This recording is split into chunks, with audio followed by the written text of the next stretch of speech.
Assalamualaikum warahmatullahi wabarakatuh. Kami dari kelompok 14 akan mempresentasikan perbedaan antara ilmu teknik industri, manajemen, dan teknik logistik.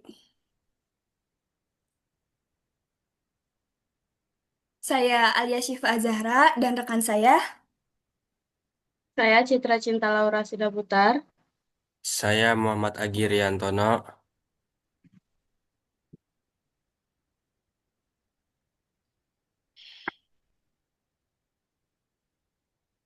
Teknik industri merupakan bidang ilmu yang berfokus pada tiga aktivitas penting, yaitu merancang, instalasi, dan memperbaiki. Tujuan dari teknik industri adalah untuk meningkatkan efisiensi, produktivitas, dan profitabilitas industri manufaktur dan jasa. Manajemen fokus pada pengambilan keputusan, bisnis, dan pengolahan organisasi, seperti perencanaan, pengorganisasian, pengarahan, dan pengendalian sumber daya agar tujuan perusahaan tercapai. Pendekatannya lebih strategis dan administratif di bidang teknis. Teknik logistik berfokus pada perencanaan, pengendalian, dan optimasi aliran barang, informasi, dan distribusi dari pemasok sampai ke konsumen. Perhatian utamanya adalah transportasi, pergudangan, persediaan, dan biaya distribusi. Analisisnya itu kasus berdasarkan perusahaan X. Yang pertama ada sudut pandang dari teknik industri. Yang pertama itu ada studi waktu, studi gerak, dan line balancing. Keputusannya ada melakukan studi waktu dan studi gerak pada 6 tahap proses produksi serta penyeimbangan lintasan produksi. Yang kedua ada keterkaitan dengan kasus. Yang ketiga ada proses terdiri dari 6 tahap produksi. Yang keempat ada kapasitas maksimal 12.000 unit per hari.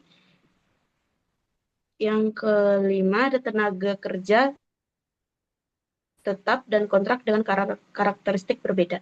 Alasannya yaitu perbedaan waktu proses antara stasiun berpotensi menimbulkan bottleneck dan idle time sehingga menurunkan produktivitas sistem.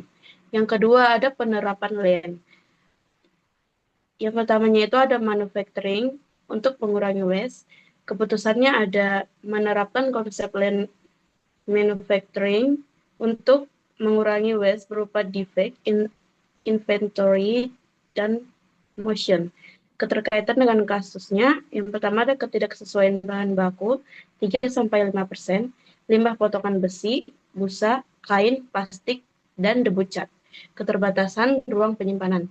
Alasannya, lean manufacturing secara khusus ditujukan untuk menghilangkan aktivitas yang tidak bernilai tambah. Yang ketiga ada incoming quality control bahan baku.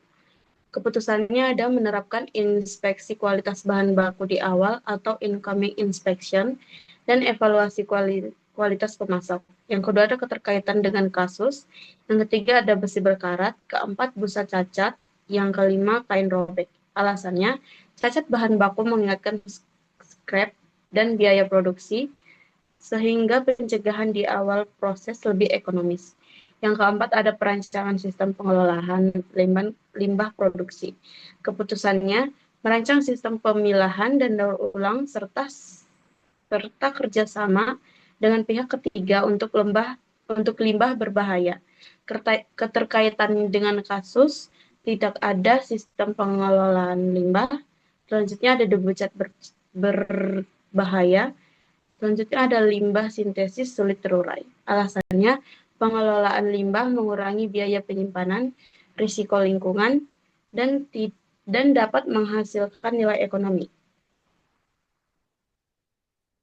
Yang kedua, ada sudut pandang manajemen. Satu, strategis diferensiasi produk. Keputusannya yaitu fokus pengembangan dan pemasaran produk premium dengan margin lebih tinggi. Keterkaitan dengan kasus, produk standar 750.000, produk premium 1.500.000. Alasannya yaitu strategi diferensiasi meningkatkan keunggulan kompetitif dan probabilitas perusahaan. Yang kedua ada pengelolaan SDM atau pekerja tetap dan kontrak. Keputusan pelatih pekerja tetap dievaluasi sistem insentif pekerja borongan berbasis kualitas. Keterkaitan dengan kasus 210 pekerja tetap, 85 pekerja kontrak dengan sistem borongan 8.000 per unit. Alasannya sistem upah memengaruhi produktivitas dan kualitas kerja. Yang ketiga yaitu ada pengendalian biaya operasional. Keputusannya yaitu pengendalian biaya produksi tenaga kerja, distribusi, dan limbah secara terpisah. Keterkaitan dengan kasus yaitu ada biaya distribusi bervariasi, biaya penyimpanan limbah, upah borongan berbasis output. Alasannya, pengendalian biaya meningkatkan laba dan efisiensi perusahaan. Yang keempat, ada manajemen risiko lingkungan. Keputusannya yaitu ada investasi pada sistem pengelolaan lingkungan dan kepatuhan terhadap regulasi. Terkaitan dengan kasusnya itu ada resiko pencemaran lingkungan dan limbah berbahaya. Alasannya, risiko lingkungan berdampak pada keberlanjutan dan reputasi perusahaan. Sudut pandang teknik logistik, yang pertama itu ada optimasi rute distribusi, keputusan optimasi rute pengiriman dari pabrik ke-8 gudang distribusi menggunakan 5 truk kontainer. Keterkaitan dengan kasus, 8 gudang distribusi regional, 5 truk dengan biaya bervariasi. Alasannya, optimasi rute menurunkan biaya transportasi dan waktu pengiriman. Lalu yang kedua ada manajemen persediaan, keputusannya itu menentukan safety stock dan reorder poin bahan baku serta produk jadi. Keterkaitan dengan kasus, pasokan 50 ton per minggu, gudang terbatas, produk tinggi. Alasannya itu manajemen persediaan yang baik mencegah overstock dan stock out. Yang ketiga, ada penilaian dan kerjasama dengan pemasok. Keputusannya itu menerapkan supplier rating dan kontrak jangka panjang.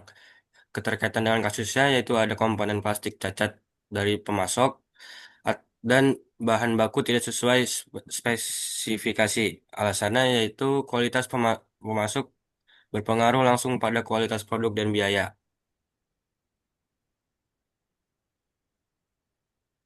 Kesimpulannya, yang pertama ada teknik industri berfokus pada efisiensi proses dan sistem produksi. Yang kedua, manajemen berfokus pada keputusan strategis dan pengelolaan sumber daya. Yang ketiga, ada teknik logistik berfokus pada efisiensi aliran, material, dan distribusi.